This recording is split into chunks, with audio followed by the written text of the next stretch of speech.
আগের দিনের রাজনীতি, আগের বন্দোবস্তে আমরা দেখেছি তিনি করে দেবেন, তিনি আসবেন, বলবেন করে দিয়েছি।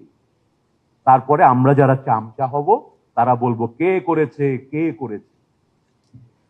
জনাব তারেক রহমান সেই রাজনীতির সমাপ্তি ঘটিয়েছেন, বারবার দেখেছেন।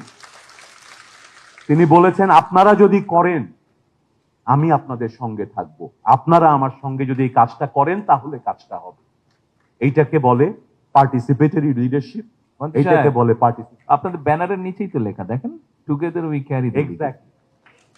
তো উনি শুধুমাত্র স্পাউস সূত্রে ডিএমসিয়ান নয়, উনি চেতনায় ডিএমসিয়ান হয়েছে। আসলেই কিন্তু এটা খুব সিরিয়াস বিষয়। উনি যেভাবে বিষয়গুলো দেখেন, আমার ছোট্ট সৌভাগ্য ওনার সঙ্গে একটু কাজ করি।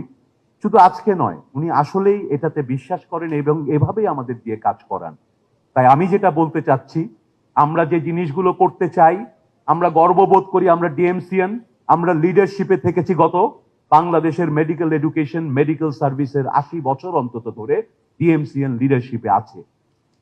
আমাদের কাছে ওনার চাওয়া, আমাদের সরকারের চাওয়া, আমার চাওয়া, আসুন আমরা যে বিরাট বিরাট সমস্যার কথা বলছি, যে সমস্যার পরিকল্পনা তৈরি করছি, আসুন সত্যি নিজেকে প্রশ্ন করুন, আপনি কি চান না এই দেশের স্বাস্থ্য ব্যবস্থায় পরিবর্তন আসুক?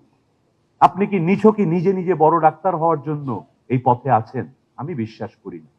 আমি ছাত্র অবস্থা থেকে যত ডিএমসিএন কে দেখেছি, যে ছেলেটির বিন্দু মাত্র আগ্রহ দেখা যায় না রাজনীতিতে, সারাদিন পড়ালেখা করে, সেও কিন্তু ক্রান্তি লগ্নে 90-এর আন্দোলনে দেখেছি সেই ছেলেগুলো ফার্স্ট বয়রাও মিছিলে নেমে এসেছে।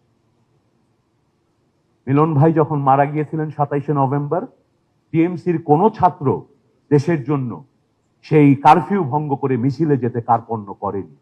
তাহলে আজকে তো দেশে সেই পরিস্থিতি নেই।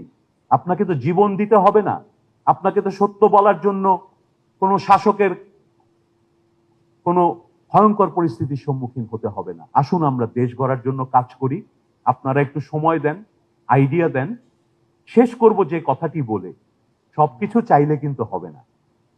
আমাদের একটা বড় সমস্যা, আমরা এখন পারলে প্রতি উপজেলায় মেডিকেল কলেজ চাই। Is that rational? কে বলবে সেই কথা? আপনাদেরকে বলতে হবে। সাধারণ মানুষ নাও বুঝতে পারেন, উনি তো জানেন না এগুলো। উনি হয়তো আসলে ভাবছেন মেডিকেল কলেজ আসলে আমার এলাকায় একটা বড় হাসপাতাল হবে। উনি চান হাসপাতাল, বলার সময় বলে ফেলেন মেডিকেল কলেজ চাই। আমরা ডাক্তাররা সব মেডিকেল কলেজগুলোকে বিশ্ববিদ্যালয় বানিয়ে ফেলতে চাই, তাই না? এটা কি ঠিক?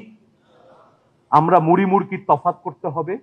যার যে প্রতিষ্ঠানের যে ম্যান্ডেট, সেটাকে সুন্দর করে সাজাতে হবে এবং আপনাদেরকে প্রতিনিয়ত এগুলো বলতে হবে, ভাবতে হবে। আপনারা বললে বাকিরা শিখবে। টিএমসি আজ যা বলবে, সকল মেডিকেল কলেজ পরশুদিন তা বলবে ইনশাআল্লাহ। আমাদেরকে মাননীয় প্রধানমন্ত্রী যেভাবে দেখেন প্রতিটা জবাব উনি দিচ্ছেন একজন সাধারণভাবে খুব রেশনাল ভঙ্গিতে। আসুন আমরা সেইভাবে চিন্তা করি। এই আবেগ, তেলবাজি, শুধু মানেকে আমরা বলে গেলাম, এটা মানুষ আর চায় না, আমরাও চাই না। অনেস্টলি আমরা কিছু একটা কাজ করতে চাই, কাজ নিয়ে কথা বলতে চাই।